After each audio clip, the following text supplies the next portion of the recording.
Happy Wednesday, my absolute favorite day of the week. If you're new here, hi, welcome to our weekly coffee sessions where you and I sit down with amazing CEOs, experts, founders, and just all around amazing humans. If you haven't already, please, God, I always do this. Say hi in the chat. Let us know where you're coming in from. And just say hello, because we're a pretty fun group that meets here every Wednesday. So big hello to James and Nick and Frederick and Jeff and Michael and Horatio, and everyone's here today. So don't be shy. We're very nice. God, I wish I knew where to point to the chat box. Shelby's telling me this way. Dang it. This way. I don't know. Anyways, I'm so excited you're here, and I'm really excited for our guest that we're having on today because she is, in no uncertain terms, a rock star. And what I find so fascinating about her is she has this amazing story where she was like you and I, working in corporate, doing the grind, getting the paycheck, and really sort of had this awakening of the system is broken. The way I'm working in corporate is not going to work. And she had the gumption to leave and quit her job, which is something I know is super hard for all of us to wrap our minds around. But quit her job, left, and ever since has been trying to change the landscape of work from the outside in. She also just has a new book that dropped yesterday that we are going to chat about, which I'm really excited about. So if you haven't stalked her already, we're going to drop the link in the chat so you can look a little bit about Laurie, maybe come up with some questions as you read more about her and think about her. But please help me in giving a warm welcome to Laurie. Hey, everybody. How you doing? How are you, Laurie? I'm terrific. Thank you for asking. And thank you for having me today. I love your community. I love everything about it. And it's an honor to be here. Oh, thank you so much. I'm so excited for you to be here, and your story is absolutely incredible, and we're introduced by an amazing human. So I'm just really excited. But first and foremost, what are you drinking, and do you drink caffeine in the morning? I do drink caffeine, but I'm looking at the clock after 1 p.m. And so I don't want to be up all night. So I am drinking hot water and lemon like the old HR lady I've become. I don't know what's up with that, but this is what powers me through my afternoon. Listen, it's tried and true for a reason. It works for a reason. For sure. It's been recommended to me for decades. So I'm on board with hot water and lemon. So there you go.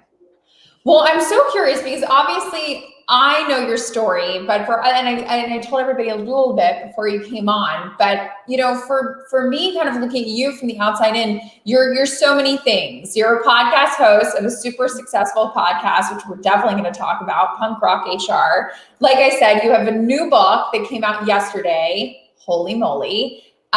You're a speaker, you're a consultant, you're also a fellow LinkedIn learning instructor. Yeah. So you have courses available on LinkedIn.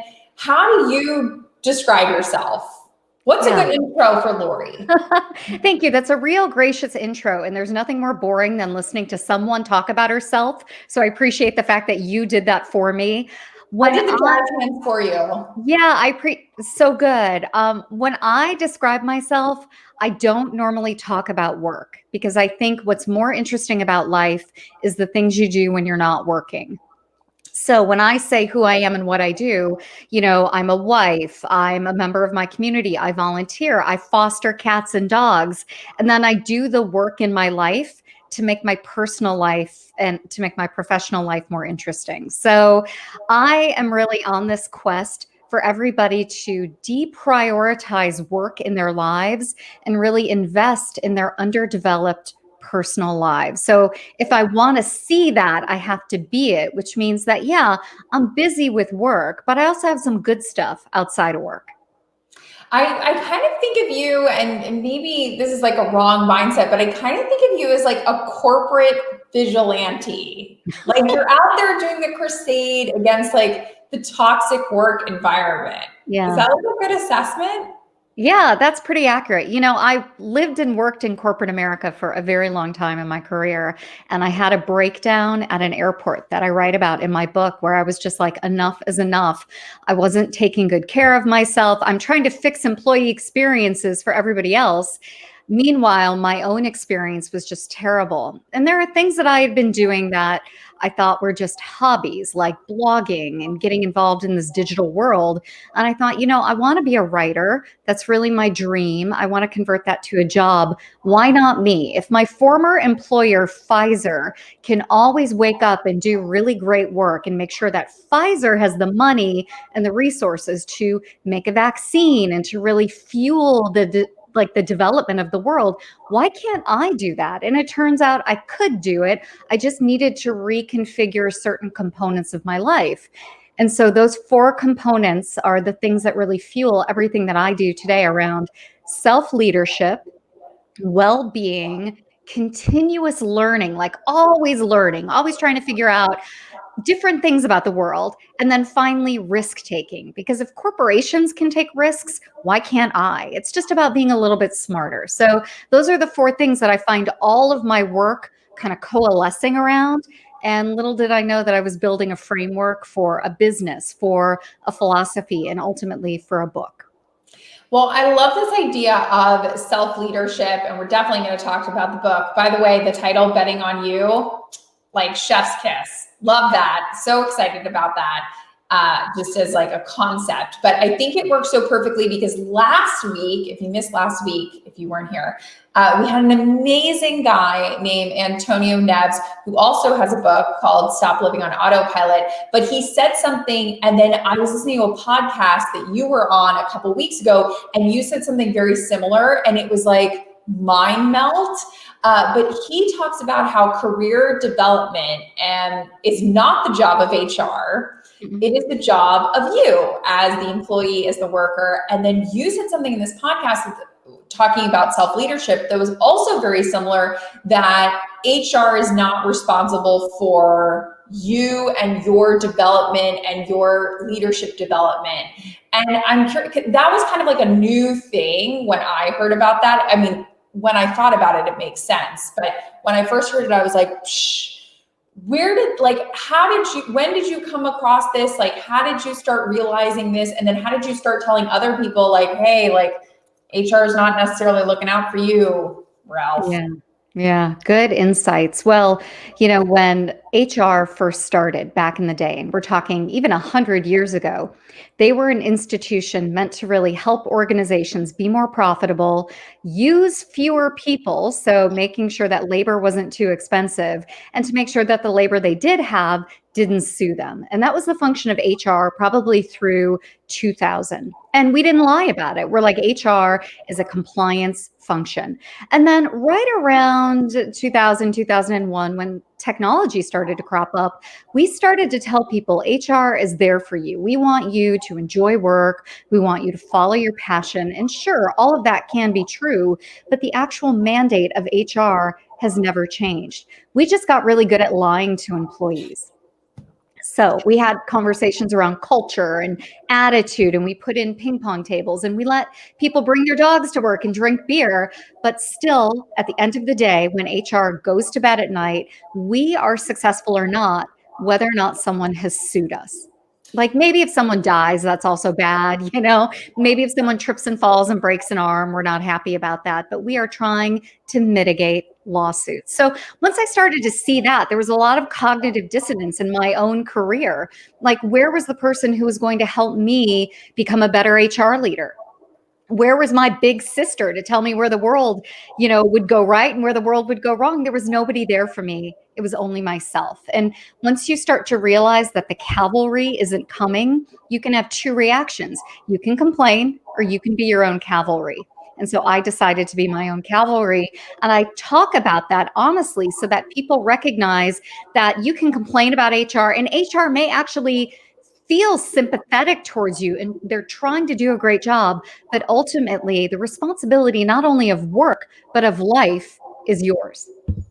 Well, and I feel like you remind me of Jim Carrey in that movie Liar Liar, where he takes the potion and then has nothing but truth to spill out of like HR is not looking out for you.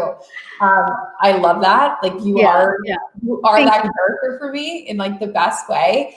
So when we think about betting on ourselves, which obviously is the title of the book, but also kind of the core belief that all of your principles fall alongside, like, what does betting on yourself look like in 2021? Good question. The world is on fire, a lot of chaos, and yet there's really beautiful things happening out there. For example, this is the golden age of learning. I mean, it's the golden age of TV and Netflix, but it's also the golden age of going on the internet and learning anything you want to learn for free.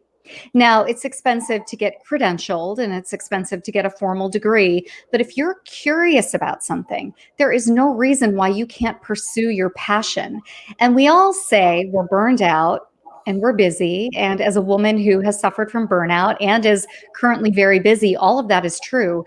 But I'm reminded of something one of my heroes, Gary Vaynerchuk, has said, which is put down your dang phone. If you've got 5 minutes to be on Facebook, you could maybe use that, right? You can use that 5 minutes to go learn something that can move the needle a little forward. So these are not new ideas, but it's really about reclaiming ownership of your calendar, setting boundaries, and learning something new. Heck, if you did one of those things, if you reclaimed ownership of your calendar and every day do what I do, which is before I go to bed, I look at my calendar and I ask myself, can I cancel any meetings tomorrow?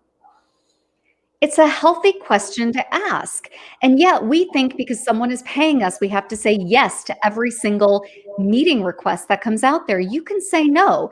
You can ask for more information. You can suggest, can we communicate via email? Can I do 15 minutes instead of 30 minutes? There are slow ways that you can peel the onion and get to the core of what I'm talking about, which is really self respect and individual dignity at work and in your personal life.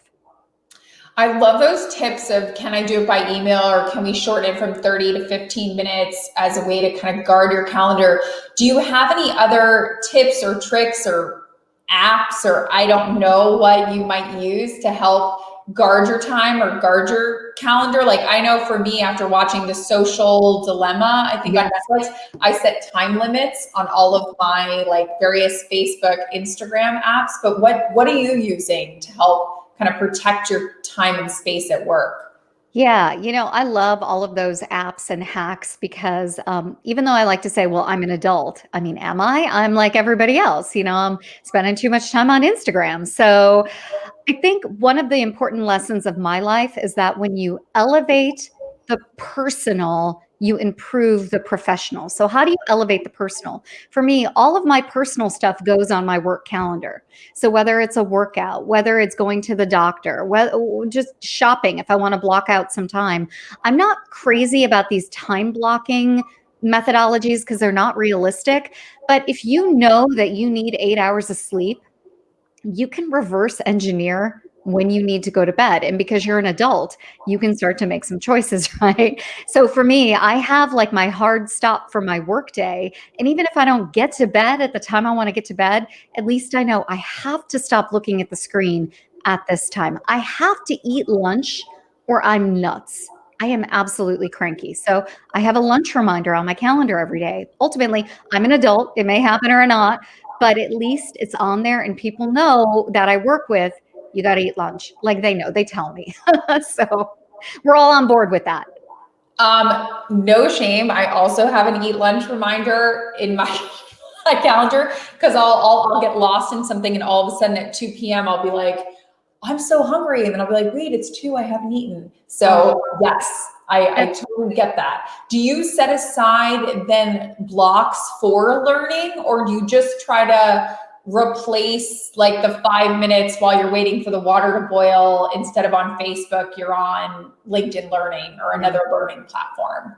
So I do set blocks, but the most important block I set for the day is a block that I call Slack, not Slack the messages, slack in my life so that if I'm behind on something or Mm. haven't gone to the bathroom yet, I mean, that happens even though we work from home, right? We're just glued to our screens. If there is something I didn't get to, I've got a 15-minute time block on my calendar to get that thing done. So the Slack time block is something, especially as a woman, we don't do enough of ourselves. There's just no time to get some stuff done.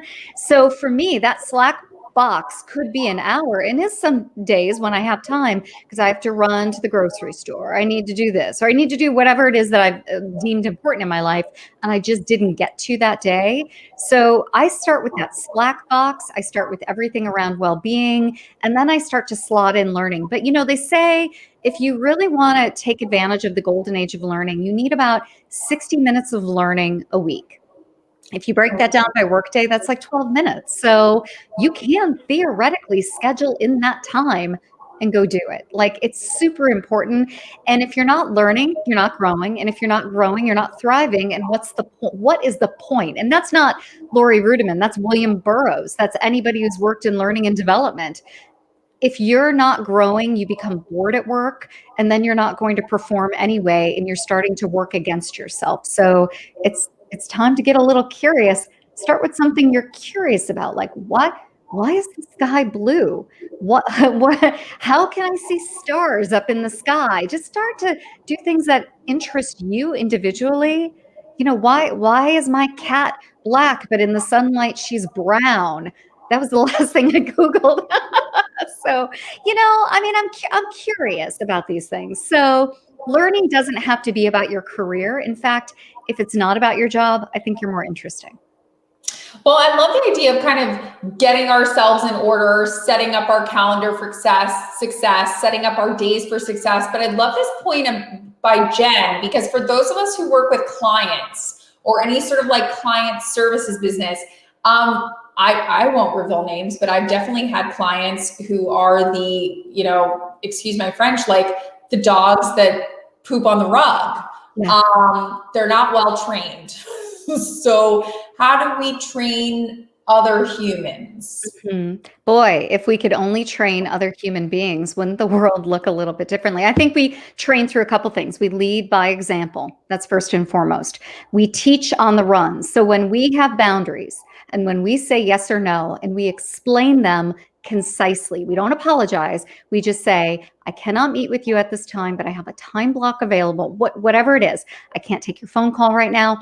This is how I define an emergency. When we teach and we live it, we train it. And we also have to make choices. Do I want to work with a client who's constantly pinging me all day long for time that I can't really bill in any sort of meaningful way? We can start to say yes or no to business. And I think as our reputation grows in our careers, people start to respect that there's someone out there like you that they can work with who is rigorous, who's ethical, who's logical, who is compassionate and empathetic, but is all business at the right times. I think people respect that. So it's really about setting the boundaries in your own life. And I think sometimes it's to me anyways, it's hard to turn down work or to turn down clients. Like, I'm a people pleaser, I'm an Enneagram 3, like all the things. So sometimes that's a hard battle for me to face. Uh-huh. So what would you tell people who are maybe having trouble with sort of setting those boundaries and really like betting on themselves that other work will come or other opportunities will come your way? So it is always hard to turn down money, whether you make no money or a lot of money. Trust me, it is hard to turn down money. And I write about this extensively, both in my book and just in articles and all over the internet. I mean, when you are your own boss, or even if you're not, and you feel incented because you've got a big bonus coming up, it's definitely hard to say no.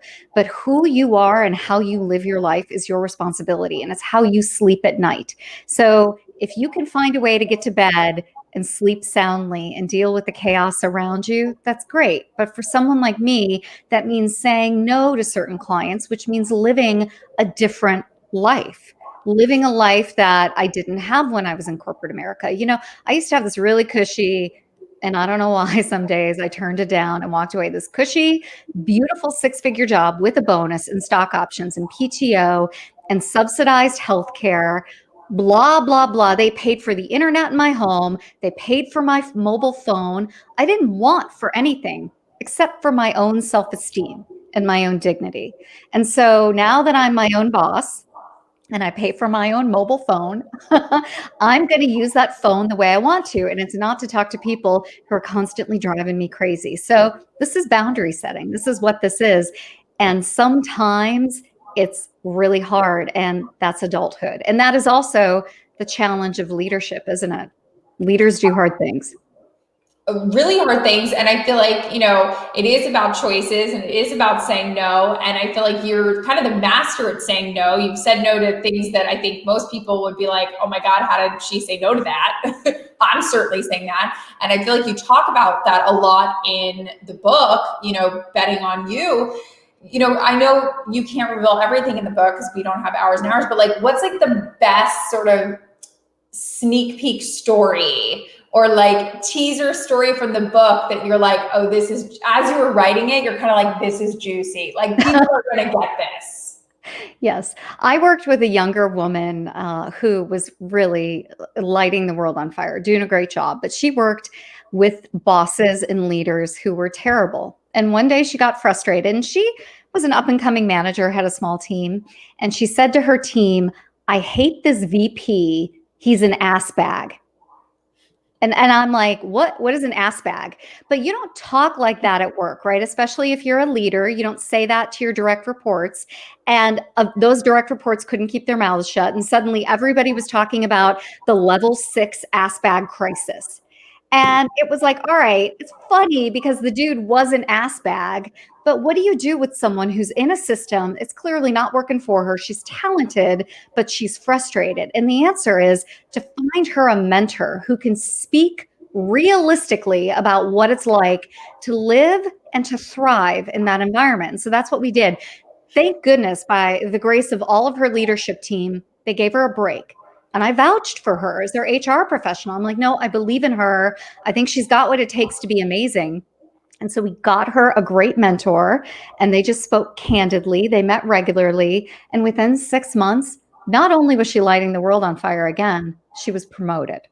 So I'm really proud of that story. But it's really all about having a safe space to just reconcile that cognitive dissonance. This place is crazy. I know better. I've got to find a way to function. I need to find my people to talk about it. So we found her people. That's like my mission in life is finding your people, mentorship, community. I just think it's ridiculously important. But one thing I specifically talk about with mentors all the time is exactly you touched on earlier. There are mentors that know I exist, like as a person in the world. And then there are mentors that could be Gary Vee, it could be Sarah Blakely, it could be Richard Branson, whoever, who maybe have no idea I exist in the world. Who are you? Do you have like an army of mentors? Do they fall into those two categories? Like what do Laurie's mentors look like? I'm so glad you brought that up because I have those mentors as well. These people who have no idea I exist. Except I've done a couple of things in this world. One of my mentors like that was Susie Welch, who is Jack Welch's wife, but an accomplished woman in and of herself, a journalist and author. And I've always admired her. And I've always tried to follow what she does in terms of her thinking, her writing. And so I wrote about this in the book, like Susie Welch doesn't know I exist, but yet I consider her to be my mentor. And then I reached out to her. And I'm like, Susie, I mentioned you in the book. It's random. You don't know me. I'm on LinkedIn, but I'm real proud of everything that I've learned from you. And she said, I'd love to see your book. And not only that, she endorsed it. She endorsed it. So if you've got your hero out there, you've got someone who inspires you, like a Sarah Blakely, connect with them on, it's weird, but LinkedIn gets you an answer. I mean, not every time, and maybe not from Sarah Blakely, but certainly from Susie Welch. So that's my story. Oh my God, that's the power of LinkedIn. That's a soapbox that I will sit on all day long. Yeah, for sure. Constantly. And obviously you spend a lot of time on LinkedIn. And I think it's worth noting, most people don't know. So I have a course on LinkedIn Learning. You have several courses on LinkedIn Learning. All good. LinkedIn Learning, great experience. Like, yay, rah, rah. It is freaking hard to make an online course. Yes. Like getting a six pack. Like everybody looks at Gwyneth Paltrow with the six pack. Oh, Gwyneth looks so good. That is hard. She doesn't eat carbs. Like that takes work. Yeah. I was blown away. Like my little brain went into a pretzel and then exploded when I saw that you released not one, but two courses at the same time. Like Crazy. one, no idea how you did that. And number two, like, what is your secret? Because I don't know how you managed to get so much done. Oh, by the way, and you were probably also finishing your book, and it was a global pandemic. So, like, what are you eating? What are you drinking? What apps are you using? Like, obviously, you have the secrets. You know, the secret is to surround yourself with really talented people who can also do really good work, and then to collaborate with them and partner with them and learn. Like everything I did with LinkedIn, and you're right, we put out two courses in a pandemic. We had to record them from my family room because the studio was closed at the time. But the team at LinkedIn knew what they were doing. They did their jobs. They were professionals, and they were also very human. And we all leaned into compassion and empathy and all the buzzwords. But around me, I only work with people I like, know, trust, and love. That's very hard. And now I'm older. I can do that. I've worked a lot of years with people I didn't like, didn't know, didn't trust, and I saved my pennies. I said yes to work that I didn't enjoy. So I have built this position that I'm in, but if I can do it, anybody can do it. And I think there's this other thing that I do that's really helpful with my day is that I try to focus on work only in the hours where I'm working, and the rest of the time I let it go. And that means because I'm a slacker and I'm only going to work those hours I'm going to work, I am productive because once I'm not working, I am not working. And if you give me a slacker any day of the week, I would take that person versus someone who's like, oh, I work 80 hours a week. Well, you're inefficient and you're boring. I want to work with someone who is so laser focused on getting their job done that they have time for other stuff in their lives. So I think that's the key to this, being a slacker. It's something that I evangelize. I'm thinking about making t-shirts that say slacker because I so believe in this concept. Give me a slacker any day of the week. That's who I'm hiring. Well, what's that phrase that everyone uses? It's like, if you want something done, give it to a busy person or something like that, because if they're busy, they're super efficient or something. I don't know. I mean, there are all sorts of platitudes out there, but if I want something done, I'm going to give it to the person who doesn't want to do it, to be honest with you, that has the skills to do it, because if they don't want to do it, they're going to hurry up and do it like that. So that's my secret. And frankly, when I worked in human resources, there was always this idea that you had to put in a lot of hours. You couldn't leave until the boss left. And then the boss would leave at like 5:30. By 5:32, the offices would clear out, you know. I don't believe in any of that. You come and go as you please. You get your job done. You're a pleasant human being. You're fine by me. Well, I love this idea of kind of, again, being able to do the impossible because you surround yourself with, these fellow superheroes that, allow you to do your best work. And I have to say, like, some of the most dear superhero figures in my life were actually like my old coworkers from my first job. My partner, Abby, is still with me. I met her on the first day of work in 2008. Here we are, 2021. She's still with me every day. I don't know how she deals with me, but here we are. And so I so resonate with Kristen's question of like, walking away from corporate America. It's sort of easy to walk away from the toxic stuff, like Jerry Maguire style, like, oh no. But some parts of corporate, like, you resonate with those people, or like they're in the trenches with you. For you, I imagine in your journey at Pfizer and before that, there were humans that you liked in addition to the toxicness. So like, how do you walk away from all of that? Good question. I walked away with a smile on my face, and I trusted that if they were real friends, they would follow me into the next journey of my life. And they did. It's amazing to me how many people, especially now on LinkedIn, Twitter, Facebook, can stay connected with you. And I actually feel like I'm more connected with them now than I was at work because I can see a different side of them. So that's been a real beautiful joy. And especially in writing this book, when I write about working at Pfizer, it prompted me, and even before then, to go back and talk to people. Do you remember it this way? What was it like for you? And just reconnect. And it's a joy to get to know people outside of work. There's less fear, there's less concern about a personal brand, there's less competition. And I'm really touched by it. There's this woman in my life, Linda Breed, who lives in Houston. And we worked together and we were around the same age and we rarely talked at work. And now, over the past couple of years, she's one of my dearest friends. I absolutely love her and adore her. And I think had I just done maybe a little bit more of that back in the day, work might have been a little bit better. But it was also impossible because we were both competing for what? I don't know, more time, more attention, more money, more opportunity. And that got in the way of getting to know someone who is pretty dang terrific. So walking away is bittersweet, and I write all the time, especially my book around quitting. It's very difficult to say goodbye, but if it's meant to be, they will follow you and you'll stay connected. Well, and I love the idea of, really connecting with people at work because it is hard. You're right. You're competing for the bonus, the promotion, whatever it is. How do we do? But listen, it's 2021 and we're in a global pandemic. And, there are some days where I'm talking to the walls because I haven't seen a real human with my fiance in like days. How do we do that digitally? Like, how are we forming those connections and like maybe being colleagues instead of competition over the typewriter? Yeah, boy, isn't that the challenge of our generation at this point, to really form connections and trust through a screen. The brain makes it impossible because the brain is trying to figure out where you are in space with other people. So right away, it doesn't understand, Kim, that there's no threat here, right? And that we're just chatting. And it's like, should I be scared? Should I not be scared? So we've got this primitive stuff happening in our brain.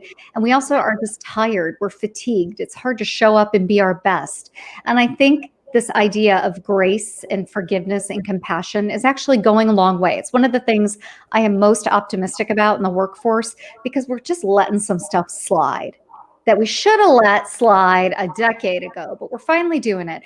The look, the comment, somebody showing up a few minutes late, they don't look great, they're not their best that day. We're just going to let it go to get work done, which means we have to trust ourselves that we're leaders and the thing we need to do, we can get done whether or not someone shows up and gives their best every day. So it's making us both connect in a different way and also trust our own instincts a little bit more to just get our stuff done without that long collaboration meeting that we used to have to endure. Well, yeah, I mean, I think 2021, I really hope we can accept more bad days. The Zoom hair, the yoga pants on the bottom. It's like, listen, we're coming in on a hot mess express with the one-way ticket. Hope you can deal with that. Yes. I hope so too, Kim. I mean, from your lips to God's ears, because this is how we do it with our family. My husband rolls in the morning and he's got to have his cereal and sit down before he can have a conversation. What am I going to get mad at him? No, that's no way to live. I just accept who he is and I talk to him when he's woken up a little bit more. So I think really understanding motivation and getting our stuff done anyway is like the theme that I'm interested in 2021. Well, and I'm interested and that's why I love, I'm so excited about your book and even talking to you today, because I think it's all about, again, creating your tribe, creating the people that you surround yourself with. What is it? The 5 people that you talk to the most, influence you the most.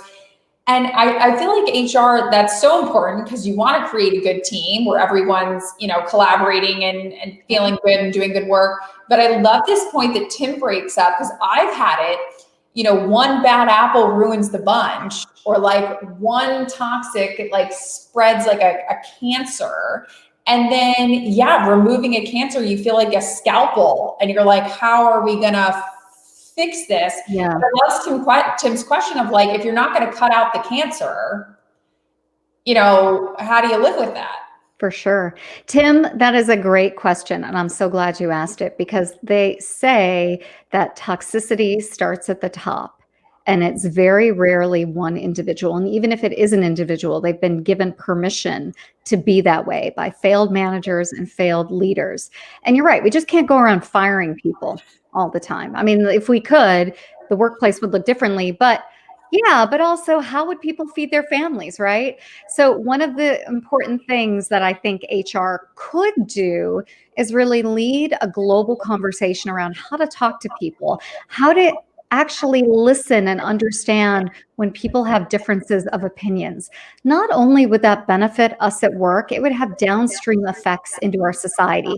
How do we communicate complex and even irrational thoughts in a rational way so people go, yeah, I hear you. I understand, but let me give you my perspective. If HR could really be the facilitator of some of these conversations, not only would we change work, but we would change the world. And so when I work with HR teams that are toxic, we hyper focus on communication. That is the only way to do it, short of kicking someone out. But you take one toxic person out, funny enough, they get replaced by another toxic person in the rotation. So it's more about doing a root cause analysis than it is just firing anybody. Well, and I feel like even firing somebody, you're still left with like the remnants, like the mildew or something. Like, You are. That's true. their bad juju that they left. Mm-hmm. I'm sorry to sip my water here. I apologize for that. I'm human. I need a drink. It's funny that you mentioned the remnants of somebody's bad behavior because I think attitudes are contagious. I think, somebody coming into an office, they're super negative. You can just feel it. And it's same thing on Zoom. You can just feel when somebody's scowly. You just get it. And I think really talking to that individual about what's up, what's going on in your brain, and being funny, being irreverent, connecting with them on a human to human level will never hurt you. Well, and I feel like a lot of it, even if you are dealing with the remnants, the way I think about it, which maybe is, I don't know, maybe not the best way, but to me, sometimes I'm like, okay, if I'm doing my best work, I can only control my little bubble. I can't control all this other stuff going on. But like, if I'm doing my best work, sometimes I try to think third person and say like, well, what is the lens that I'm looking at this situation? Because I know there are statements that I tell myself and that everybody tells themselves because the voice in our brain is a little cuckoo sometimes. I tell myself about work that may or may not be true. And I'm curious whatever other people might be telling themselves. But something that I tell myself sometimes is that, well, people just don't get it. That if other people would get it, then like things would maybe magically be better. And sometimes I think to myself, like, Kim, what? Like, and you work obviously with top CEOs, CFOs, HR teams, Fortune 500 companies. Like, what statements do you see in the workplace that you kind of have to come in and be like, that ain't true? Laurie says that ain't true. Yeah. There is this myth that candidates who are out there are looking for a reason. And we only want passive candidates. We only want people who are currently employed and at a competitor to come work for us because clearly they're doing something right. And I think what ends up happening is you get a recycling of talent from company to company. And you never get new ideas. You never get anybody diverse in any capacity because you're going after the same individuals over and over again. And it starts with this false assumption that if they're looking for a reason. And whether or not you're actively looking or not, everybody who has a job is always looking for the next great opportunity. Like they will never say no to a company that pays them more money, has better benefits, offers them an opportunity to be creative and disruptive and innovative. And again, all the buzzwords that are out there, right? How do you say no to that? So whether someone gives you their resume or you hear about them from someone else shouldn't influence how you look at them and judge their knowledge, skills, abilities, and capabilities in the future. So that's one statement about work that really drives me crazy. Well, and isn't part of betting on yourself, again, kind of the mindset of like always be looking? Like shouldn't you always be looking as part of, again, learning, striving to get better, all that stuff? Like you can be happy at work and still, like, I don't know, looking for better or opportunities you want to learn about. Yeah, that's well said. I think it's exhausting and relentless, though, which is part of the challenge. People land a job. They're like, oh my God, I got the job. And then they have arrival fallacy because it's like, is this all there is? It's like, yeah, dude, that's all there is if that's all you have in your life. And then they start that job search again, which is confusing and takes 57 days just to hear from a recruiter. So to tell someone to always be looking is just like antithetical to human behavior because we want to get somewhere and actually enjoy it. But the flip side is to always be open to opportunity. Put yourself in a position to be found, which is what I recommend. Network with people you like, know, and trust. Get to know different individuals. And it's not impossible during Zoom or FaceTime eras or Skype eras. You can still connect with new people. It just takes a little bit more work, maybe a little bit more creativity, but it is possible. So always be found is better than always be looking. I love that idea of kind of always being found, always being open to new opportunities. It's something I'm going to sound like a LinkedIn, I don't know, salesperson right now, but like I do think that LinkedIn is really interesting. Like if you're open, you're making connections. I don't know, even if you spend like 10 minutes a week, I don't know, connecting with interesting people. I think that that's huge. Do you think that HR, maybe in the corporate sense, is sort of afraid of LinkedIn? Like I know friends who the minute HR looks at their profile, they're like, they think I'm searching for a job. Or like it becomes this like anxiety ridden thing. Yeah, that's an interesting observation. I mean, LinkedIn is what we make of it. So, there are HR people who see it as a burden because it feels like they have to do their work outside of work. And then there are HR people who spy on their workers and try to figure out, are they looking for work, which is an incredibly inefficient way to do it. There are programs out there that can help you understand who is a threat to leave your organization.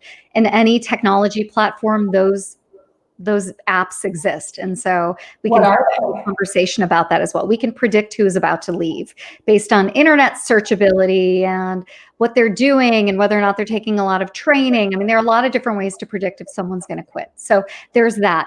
But I think one of the missed opportunities with HR professionals is if they don't have a healthy relationship with LinkedIn, they're never going to find their next greatest opportunity where they can change work and change the world. And I think if HR only improved work for themselves, they could have such a positive downstream effect on the rest of the enterprise. Instead, they don't see themselves like employees. They think they float above it all, and yet they get a paycheck just like everybody else. So, this tension between HR being consultants and advisors and employees is fake. HR are filled with workers. These workers ought to do more to improve the workforce for themselves as well. So, in that way, when I wrote my book, Betting on You, I didn't want to write an HR book because nobody, A, would read it, and B, it would be a little bit boring, but I wanted to write a book that an HR professional could pick up and see him or herself in it and also say, let me give this to this worker who's about to leave to let them know they may look somewhere else, but until they fix what's broken in their own lives, they're going to be on this treadmill that they're never going to get off of. Maybe they can do a little bit of work here on themselves, and I can help with that. Well, and I feel like HR just in general needs like an HGTV style home makeover, right? Like we're in a bad house. We need you're like Joanna Gaines with a Harry Potter wand. And then it's going to be a beautiful house because, you do kind of get this fallacy of HR being like top down, we're tracking you, we really want to get lawsuits instead of, which was what you talk about a lot, it should be about the employee experience. Yeah. And how are we fostering a good community? And I love this question from Dean because it really is true. We're all working remote, digital surveillance, all this stuff. How should HR or even just team leaders, quite frankly, be changing their mindset from kind of top down to you're like Joanna Gaines. We need a whole new world. Well, this question from Dean is interesting and complex because remote work will always be built on a system of surveillance. There's no other way to do it. We need to know, are people working? What are they doing? Are they productive? It's baked in there because the world of work is based on managers actually being bonused and paid through the accomplishments of the people who report to them. So as long as we have a hierarchy, we're going to be watching what people do, whether they know it, like through their computer and through their monitor, or they don't, where we're just monitoring them through CCTV in an office. So, but make no mistake, wherever you work, in any job, in any capacity, they are watching because there's an important metric that companies measure, which is revenue per employee. And you can't figure out revenue per employee unless you figure out how much somebody is working. And you factor that in with a lot of other things. So surveillance is something that's newly discovered for a lot of workers. And they previously thought, oh, maybe they're looking at my Google search history. We look at everything. We can look at everything. And some companies will judge how much time you spent in the break room, how much time you spent going to the bathroom. Google measures that. I mean, there are all different things, and we can measure it through visually surveilling through the RFID chip in your badge, or we can now measure it just by using your camera on your laptop. So these are choices that companies are going to have to make. And there's also choices that they'll have to make about levels of transparency. So it's a super interesting, complex topic. But the one thing workers can do is just start to ask questions like, are you monitoring me? What do you want to know from me that I could just voluntarily provide to you? I think if you start to ask those questions, you can have like a softer conversation about it versus get out of my laptop or turn my webcam off, So, I feel like we're getting like the inside scoop. I mean, is this the type of inside scoopness that you really try to emulate all the time on your podcast? Which I don't know if we said the name of the podcast, but that is also hilarious. Which the story behind that is great for anybody who hasn't heard it. You should. But I feel like that's kind of your whole ethos is like, I'm going to give you the real talk. I try. I have this podcast called Punk Rock HR because in my first HR job, I showed up looking a little tattered. Yeah. And the HR director said, clean yourself up. And what do you think? You're punk rock HR. And she meant to insult me, but I'm like, I'm going to store that away as an anecdote and see where that goes. And sure enough, it became part of my brand. But I have always tried to speak honestly because nobody spoke honestly to me. Like, had I known truly how jacked up some of the work is in human resources, I would have never taken that first job, or I would have taken it, but understood I need to do something different sooner. But every day was a new discovery into deviant human and corporate behavior. Because for as messed up as corporations are, human psychology is even weirder. I've talked about the story all the time. There at Halloween, had an employee show up in a diaper as a baby with a bonnet and thought that was appropriate, like a grown adult, a boomer, no less, when the boomers were younger. I'm like, what are you doing, dude? Go home. Who told you that's a good idea? So for every little story like that, I've got, more deviant stuff in my portfolio. So anyway, the point is, had I known any of this, I would have gone to work at the grocery store. I don't know. I would have picked something else, but I didn't get told.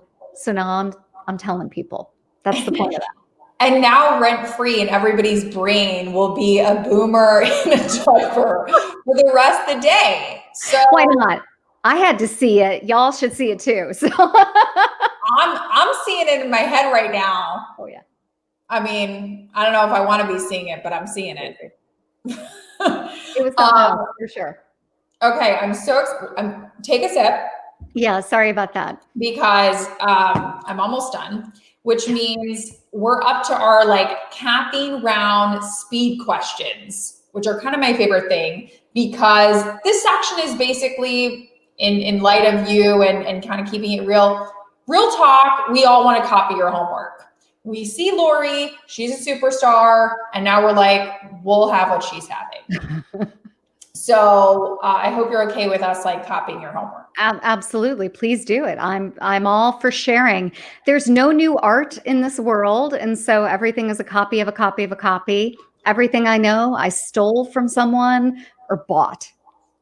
Okay, perfect. Done. Yeah. Same page. All right. Number one, what is something that you started using lately that you are obsessed with? Could be an app, could be a podcast, something that you're just like, this is amazing. All right. I am obsessed with this thing called Awaken, AWKN coffee. And it's protein coffee. And I'm a vegetarian by nature, but I work out a lot and I was told I need more protein and I have a real hard time eating meat. So this is collagen infused coffee, but it's good. It's not terrible. It's easily mixable.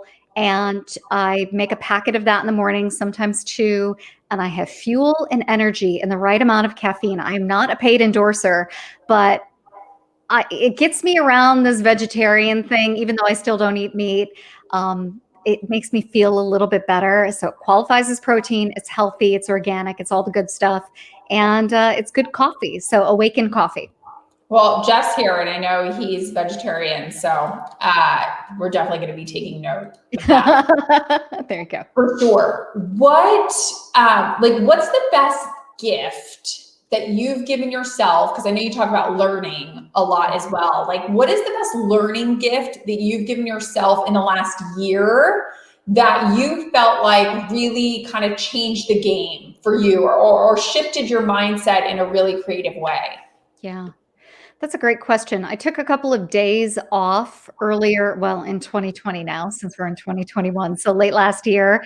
And I'm used to traveling. And that was a really good break for me because I did a lot of reading when I traveled. And now it's just hard for me to sit down with a book. And so I locked myself away in a Hampton Inn for 4 days. And I read, I watched TV, I took care of myself. So I gave myself what is essentially a little sabbatical during a pandemic. And I just tried to wear my mask and keep my distance and, order Instacart and, Postmates and all that kind of good stuff. But I gave myself a sabbatical and I did not work. All I did was read, watch some TV, kick around, and had I only had 24 hours, that would have been good. So I think, really detoxing from this constant engine of being on was a really great gift. Well, I'm sure you read a lot. Follow-up question. I'm sure you read a lot, but like, what was one book that you read in the Hampton Inn that you're like, so glad this one made it into the Hampton Inn? Yeah, I am just telling everybody about this awesome book called Mindful Money by Jonathan Dio. I hate business books, even though I wrote one. I don't like books about money, but I like human psychology. And so Jonathan Dio is a former Buddhist scholar, but he was not very good with language. And so he left the world of Buddhism and became a financial manager, a very successful one. And he wrote a book about the relationship between people and money. And it's really very similar to our relationship with religion. And it's all based on our values. And so the book has these amazing exercises to help you think about how you're spending money, what's important to you. This book was a total game changer for me and how I see the way I spend and consume. And again, I like nice things. I'm not some crazy crunchy granola hippie, although it would be nice to be that, but I'm not. Mindful Money by Jonathan Dio was so important to me. It's such a good book. So that's why I read it, actually. Yeah. Ooh, I've never heard of that book. So instantly I'm going to be Googling this. It's good. Who or what accounts do you follow? Could be on LinkedIn, could be on Instagram, Twitter, whatever, that just light you up or that sort of spark. I mean, I know you mentioned Gary Vee earlier, but just kind of spark that like, yes, this person is amazing, or like this brand is amazing. Yeah.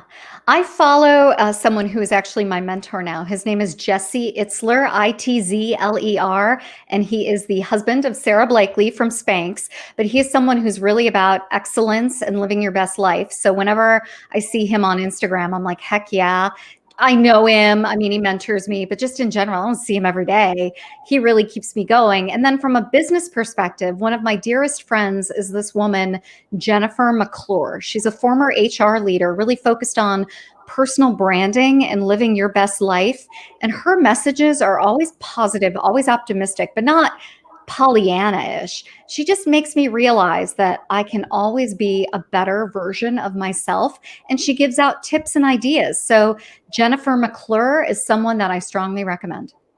Ooh, I like, it's kind of like the 1% better concept. Yeah, that's it. It's very James Clear. Yes. It's a little bit better. Yep.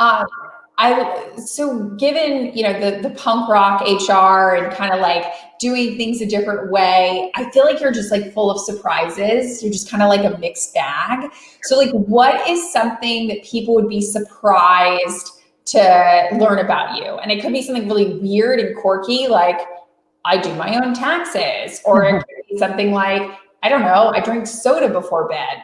That's weird. But like, what's like a little quirk that people would be super surprised about? Yeah, one thing I noticed through all my years of corporate working and also consulting and being on the road and being a speaker is that my alcohol consumption was going through the roof.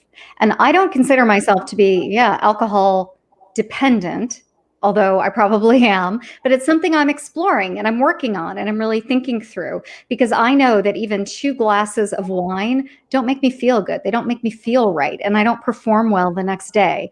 So I'm really interested in this relationship, my own with alcohol, but also the relationship all of us have with alcohol. We socialize over it. It's involved in our work life. I'm super obsessed with thinking about the connection between work and alcohol that I'm thinking about writing that in my next book because I found myself to be a corporate drinker. No matter where I was, if I was around people and it had to do with work, I had to have a glass of champagne or wine in my hand to get through it.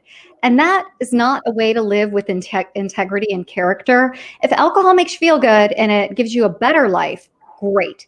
If it inhibits you or becomes a crutch, then I think it's worth exploring. You don't have to fix it. You don't have to enroll yourself in AA, but you should look at it and ask yourself, am I living a life that I enjoy and that someone else would admire? And I really feel with alcohol, I'm not necessarily doing that. So I'm exploring that right now. Well, I have 2 fun facts on that subject. That is also a subject that I'm super interested in. And then I started being interested in last February. So there's an app called Less, Less, in the App Store. Literally, you just touch a button and you track your drinking, but you can set goals like 5 drinks a week or 2 drinks a week or whatever.